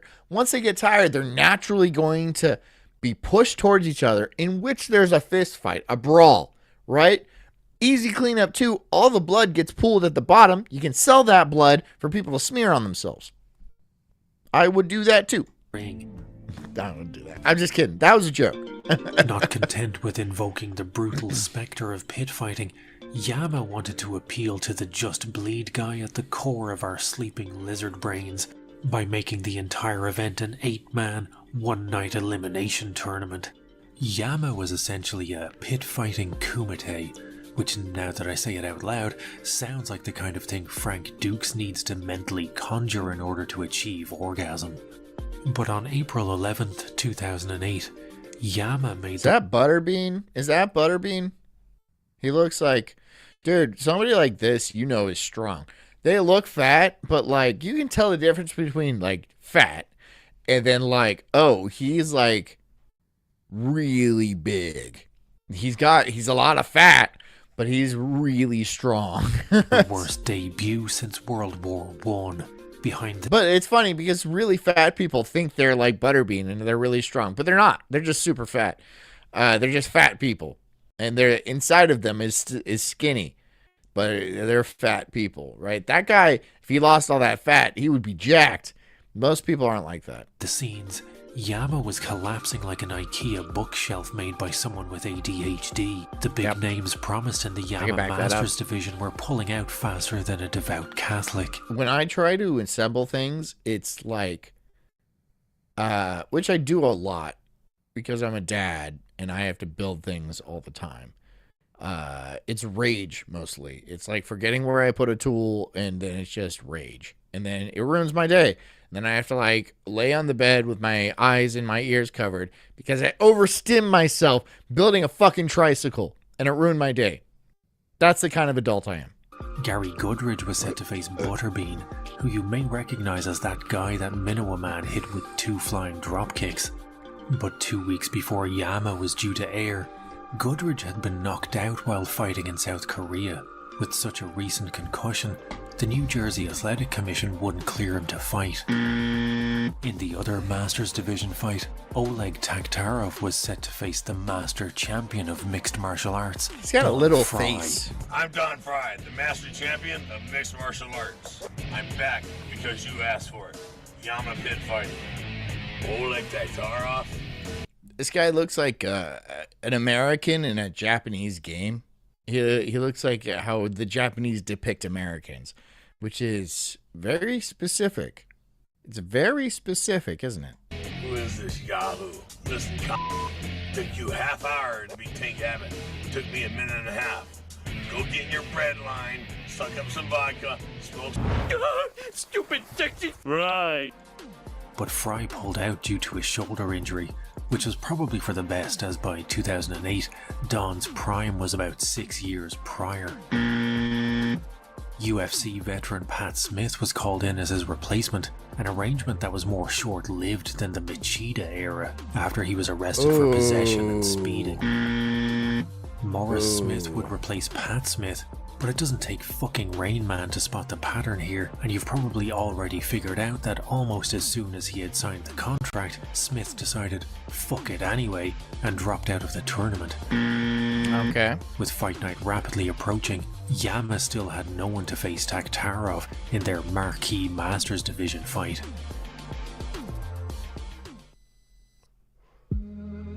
You've all seen this clip by now. I pretty much based my entire career around the philosophy of this man, but as the tendons in his neck reach a level of tensile strength comparable to the suspender cables of the Golden Gate Bridge, and his primal scream echoes into eternity, the camera cuts away to this man. This is Mark Kerr, that dude's one got of the most big impressive shoulders. physical specimens to ever inject a shitload of steroids. Yeah, that's a lot of juice right there. That's a lot of juice. I mean, that's like a lot of juice. But whatever, I don't care. Like a proto-Overeem or a beta Brock Lesnar, Kerr was the poster boy for performance enhancers in the late 90s. A veteran of Pride and the UFC, known for his explosive wrestling and impressive use of headbutts, Kerr was one of the early stars of the no-holds-barred era of MMA. If the phrase gentle giant can ever be applied to a man who is famous for his headbutt game, it's Mark Kerr. Outside the ring, he was a softly spoken, intelligent and caring man. This was perhaps to his detriment, as noted by his friend and mentor Mark Coleman. No matter how many times he fought, Kerr was always scared by the prospect of fighting. Before I fought Paul Arnold, I remember taking about this much of a sip of water, like in a Dixie cup, and like walking around and going, just heaving this little smidgen of water up that I had just taken in. My stomach, I couldn't hold anything down. At that point, I'm talking to myself and I'm going, you know, I can't believe I'm doing this. I can't believe I'm fucking doing this. But by 2008, that's cool. The days in which Kerr was known as it's you know, you're scared but you do it anyway. That's balls, man. Smashing machine were long gone. The years of fighting and the toll it had taken on his body and mind had led to a crippling addiction to painkillers.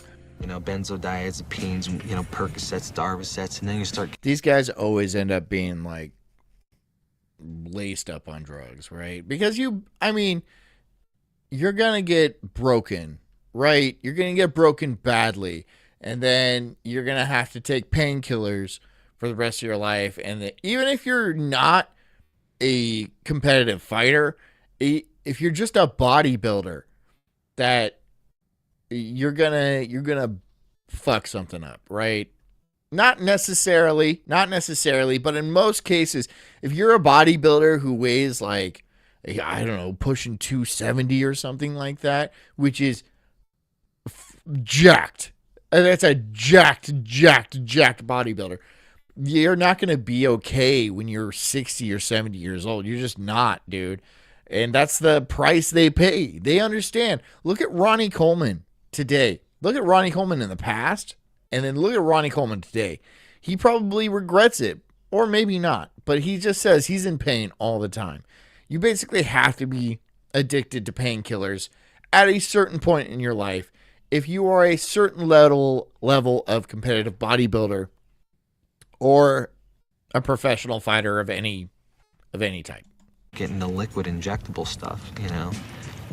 You can get Dilaudid, you can get morphine, you can get Nubain, you know, and they're all opiates.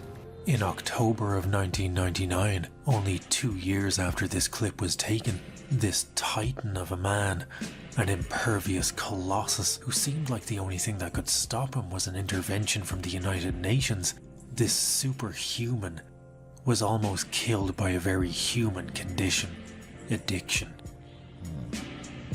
Kerr overdosed on painkillers. His condition was serious. He was unable to stay conscious for longer than 30 seconds, and on the ambulance trip to the hospital, he identified the current US president as Ronald Reagan. Doctors were unsure. It was not Ronald Reagan. It just doesn't fucking shake you up, man. I don't know what's gonna... And if you don't fucking get some help... It's not like, okay, when you're addicted to drugs like that, it's not just like, oh, if this doesn't wake you up, nothing's going to wake. Dude, when you're addicted to drugs like that, you need medical intervention.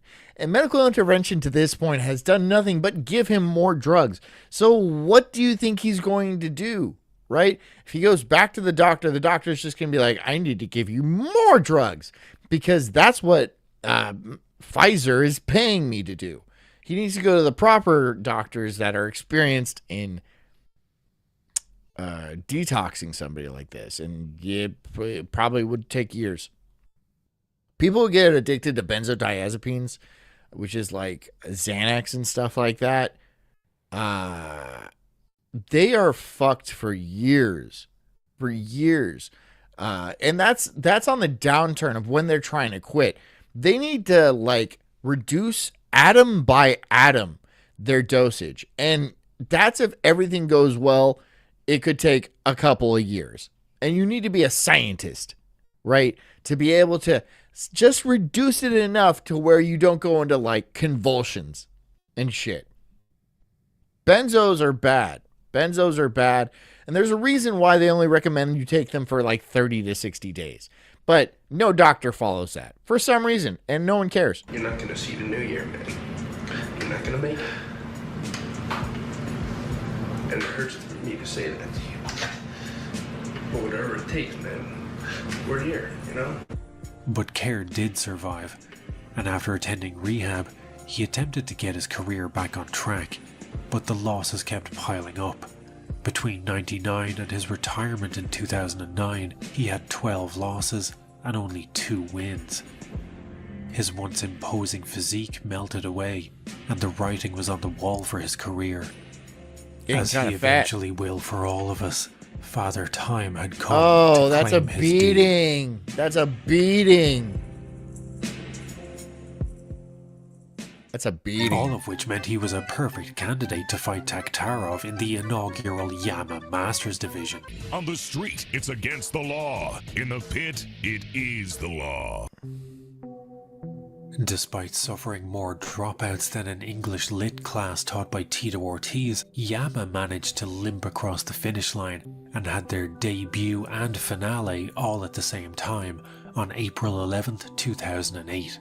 Pat Smith was able to clear up his legal issues and was announced as Butterbean's new opponent. Taktarov versus Kerr was locked in. They even managed to get former UFC heavyweight Rico Rodriguez on board, fresh off his stint in celebrity rehab with Dr. Drew. So while things weren't exactly looking up for Yama, Arden Chair says, I care, John. I care. Thank you, Arden. They were at least looking horizontally. But Yama seemed to attract disaster like a female Twitch streamer attracts incels. In an attempt to... Yeah, that's true, dude. It's just... and the Twitch streamer, the thought streamer is... it should be made illegal to be a thought. Like, to be an internet thought and just, like, show your ass on the internet and then they pay you millions of dollars and stuff like that. There's an entire generation of women that are just ruined from that. And an entire generation of men that are equally as ruined, right? Because, after you do OnlyFans, you are essentially undateable. You are an undateable, you're a corpse. There is nothing good about you except for the sexing, right? Guys will bang you. Don't get me wrong, guys will bang you. And like tons of guys will bang you, right? But no one's going to lock that shit down. So it's essentially suicide from the girl's point of view. And it's taking a lot of women off the dating market. That's just it. It's just taking tons and tons of women off the dating market, which is bad for guys. So what are you going to do? Honestly, what are you going to do? I have no idea what you're going to do. For some kind of sanity on this pit fighting kumite, the New Jersey State Athletic Commission had stipulated that the only way they would allow fighters God, look at Butterbean, dude. He's just a big wad of butter. Look at him. He's just a big, thick bastard. Eventually fight 3 times in one night, as if the first 2 fights consisted of a single 5-minute round. While the Yama pit was intended to funnel fighters into the center of the ring like a garbage disposal of violence, the majority of the card was stacked with wrestlers. wrestlers who very quickly discovered that the lip of the Yama pit made for an easy takedown. In an attempt to eliminate boring wrestle hump fights, Yama had actually increased the possibility of turning every single match into a boring wrestle hump. And with the potential of fighting 3 times in a night, most fighters were content to take their opponent down on the lip of the cage and hold them there, while trying to avoid damage so they could be fresh for a second or third fight. Ultimately, 7 of the evening's 11 fights were won by decision after a single 5-minute round. The sole 3-round fight of the night was the finale between Travis this guy and Chris Tucherer. Oh, for fuck's sake. Tucherer. In the few rare instances of a fight being finished by stoppage, Mark Kerr tapped out for the first time in his entire career to a knee bar by Takhtarov. Butterbean was brutally TKO'd by Pat Smith, and UFC veteran Alexei Oleinik finished some guy with his trademark move, the Ezekiel choke. But the most memorable part of Yama wasn't the fighting, for obvious reasons. JD Grubb says, imagine being a bloke and spunking your entire bank balance on a bird you have no chance of screwing. Yeah, I'm married, dude. I get it. No, here's the thing. People always ask, like, why don't you just watch porn? Porn is free. Porn is out there, and, there's so much porn. Why do you dump so much money into this one specific girl? Not even for like hardcore stuff. You just kind of get to see her strip tease a little bit. I'll tell you why. It's because she talks to you. She talks to you and gives you an illusion, just like a little glint of what it's like to be in a relationship. And that's what people crave most. They want intimacy. They want a relationship. They don't just want plain sex. Although a lot of people do just want straight up plain sex, right? But the OnlyFans girls, the e-thoughts and stuff, they have communication, and that's what's making them so much money. It's an illusion of you being in a relationship, even though there's thousands of other guys, and on a surface level in your brain, you understand exactly what's going on, right? But deep down, this pretty girl is talking to me, and I send her money, and then she responds directly to me. Maybe I have a shot. You have no shot in hell, man. You have no shot in hell. But it does something to trick the human brain. That's just it, man. That's just it. It's still pornography. It's just a much more insidious form of pornography. And it drains people's bank accounts hard, dude. It's not your traditional porn. It's taking advantage of something much deeper inside of you, which is your loneliness, right? If it was just sex, it wouldn't be as damaging. Although pornography is insanely damaging to society, and I've gone into that many, many times. But this is worse. This is worse. By a lot. It's worse by a lot, dude. It's worse by a hell of a lot. That Sophie Rain chick, $4 million a month. So you're making almost $50 million a year.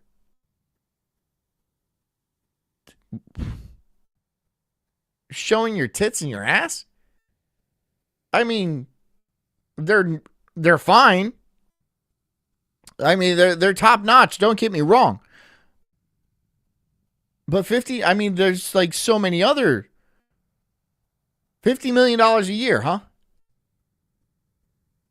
Girls have life on easy mode, right? And when Sophie hits the age where she is no longer valued, well, it doesn't matter because she's got like $300 million. So she's going to be living on an easy street the rest of her life. She's not going to get a man that loves her. That's probably fine by her, right? She has millions and millions of dollars. If the dollar collapses and then she goes flat broke, she might as well just end her life because she's done for. She's just done for. If she has a kid, that kid might as well just end his life because there's no way he's going to make it through life without being like, damn, dude, I jerked it to your mom the other night, and she was hot, dude. There's going to be an entire generation. And maybe it'll be so ubiquitous, so normalized that it'll just be like, yeah, my mom's on OnlyFans. Who cares, right? So is Pete's mom. So is Dave's mom and stuff.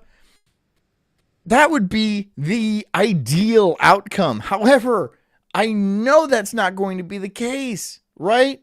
Because you're just going to get ripped on all day for, dudes seeing your mom's cooter.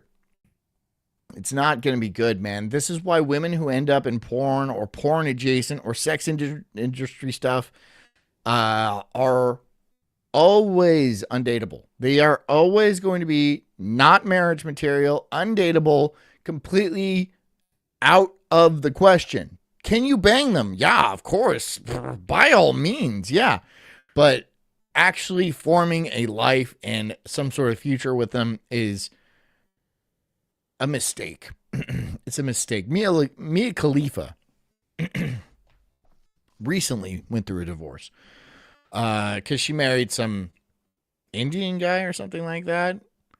And he got sick of her, and then he was all like, wait, like tons of black dudes had banged this chick. What am I doing here? And then he bailed. And that's just going to be it from then on. From then on. These women don't even understand how badly they destroy their lives. Even doing it once is going to destroy any sort of opportunity you have with any decent guy. It's just going to absolutely destroy it. And for what? A few $1,000s? Right? Most of these chicks make nothing. But I'll tell you what, when you're in the dating pool, and then, your buddy comes and be like, dude, I met this great chick. She's awesome. She's so hot and she's really into me. And then they're like, oh, what's her name? And then he gives her name, and then they immediately take it to Google looking for porn of her. And then they're going to find it. And then they're going to find it. And then they're going to show him. And then it's over. It's over, dude. It's over. How do you explain this to an 18-year-old who is fucking flat broke? You can't.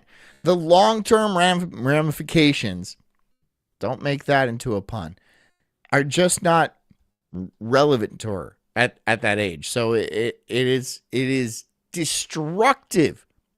It is the most destructive thing, not just for females, but also for men of all ages, because all men, I mean, yeah, rather the announcing.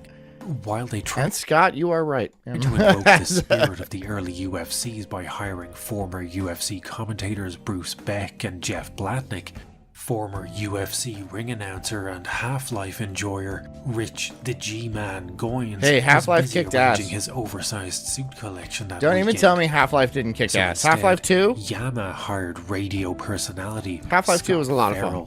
As someone who has been accused of having a weird voice, I feel it would be hypocritical of me to comment on Farrell's voice work, but... This is what JD sounds like, right?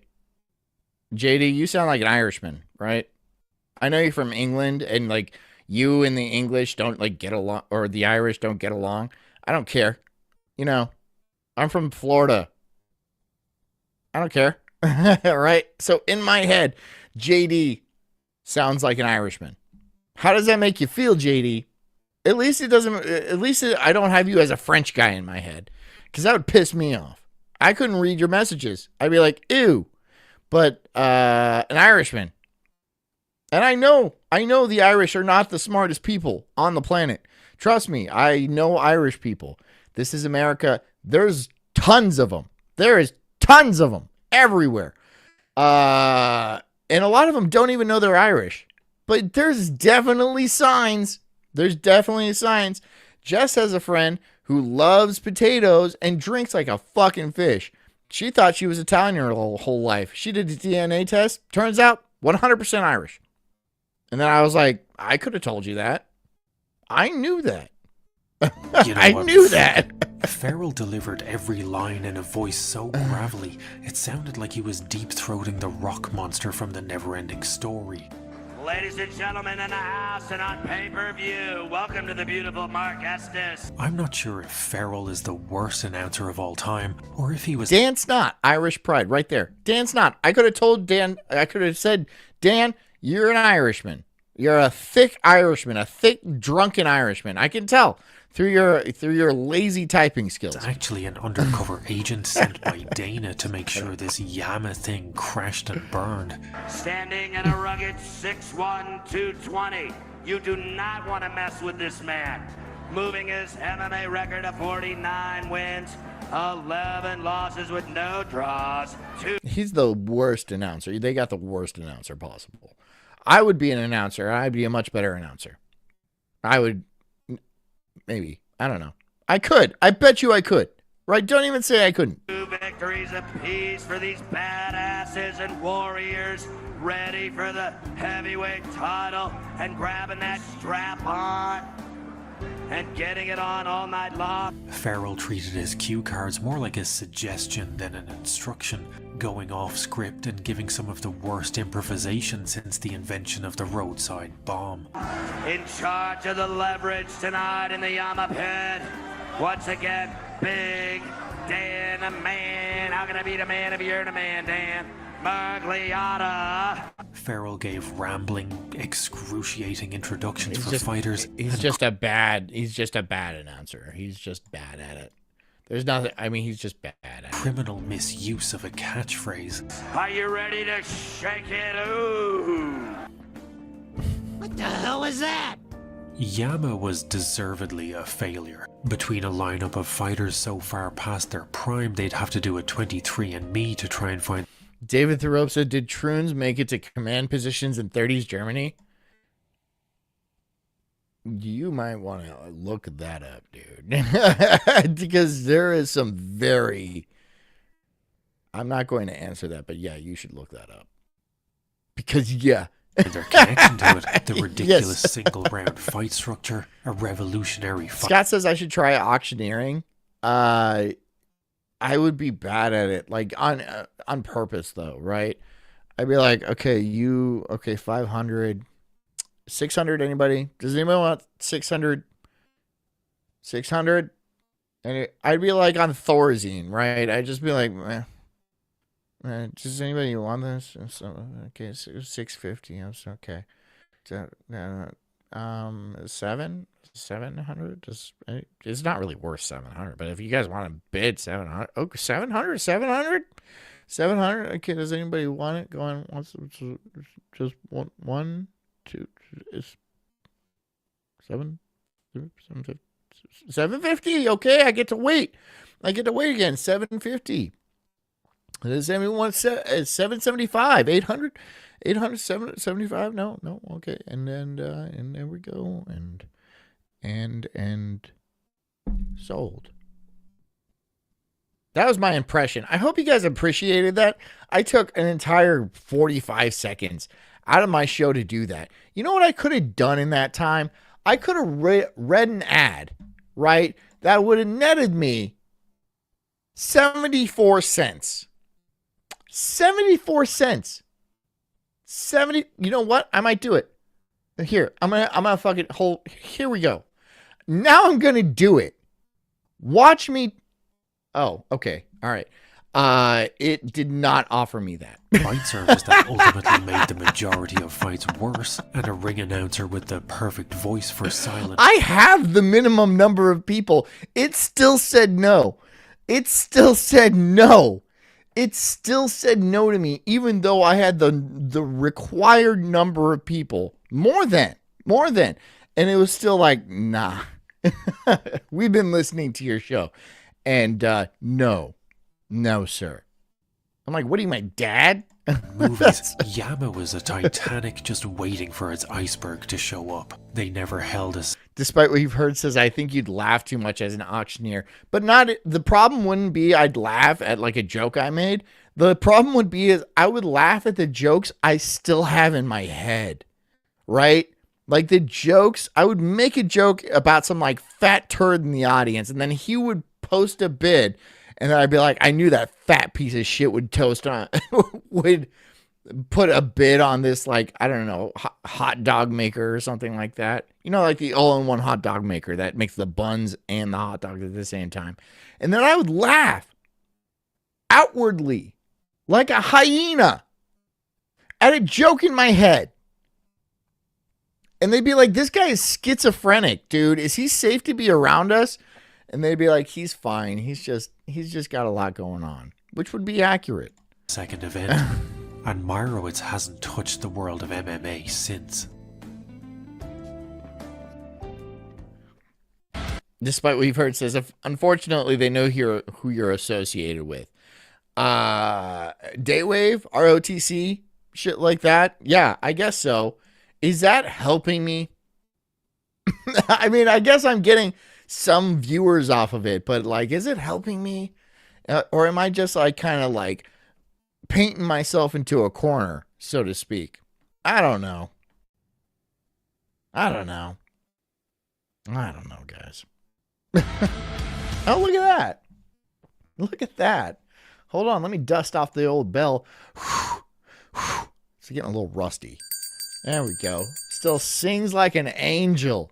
Background noise for $10 says, I completely forgot what I was going to say. Take my money anyway. I appreciate that. Hopefully you'll figure out what you were going to say and then donate again. And that way I profit at least twice. I didn't think I was getting any donos today because donations have been garbage lately. And I assume that's because Christmas just happened and tax season is upon us.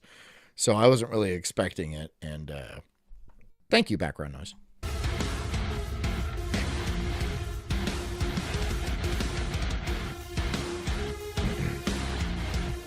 We didn't even get to... If X-Arm and Yama were slightly misguided attempts at cashing in on the popularity of MMA by the former creators of the UFC... Dan Snot says, don't say what the FBI told you to say.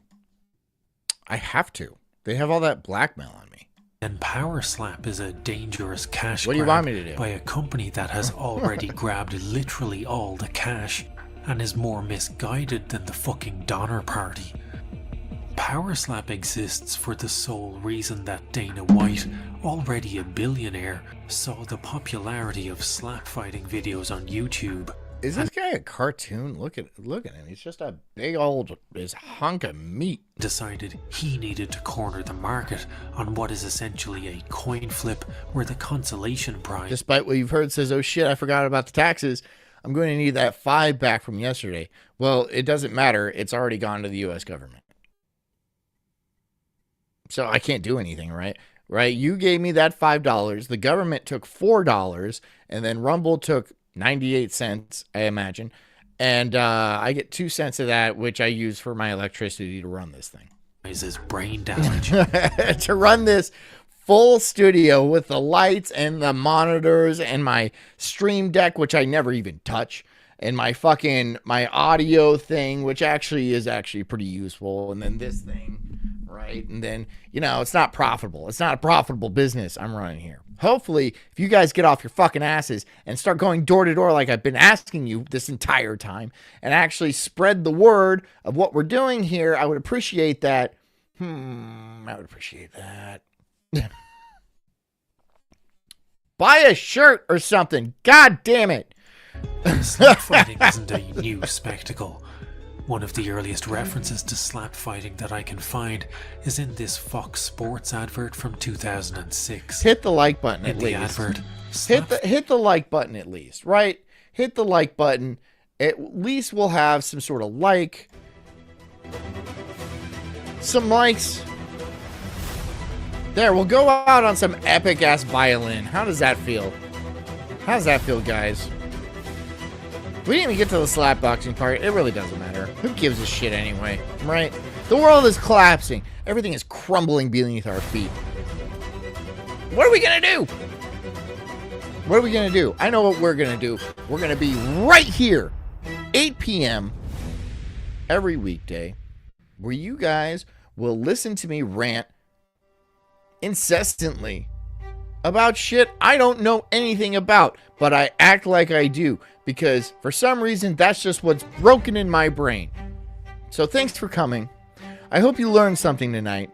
I hope you enjoyed it. I hope you laughed at my pain, at my dysfunction, at my tenuous grasp on reality. I hope you laughed, and I hope you had a good, hearty laugh over all of it.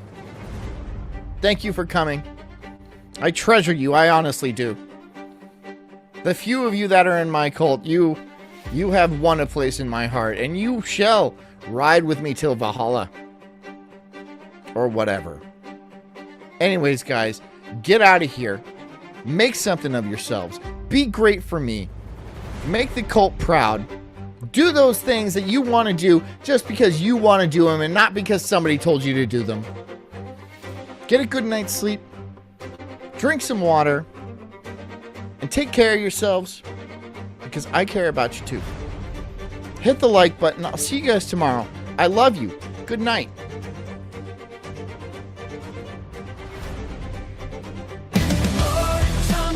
I'm an incredible soul, unhinged and enraged like a bulldog's just growl.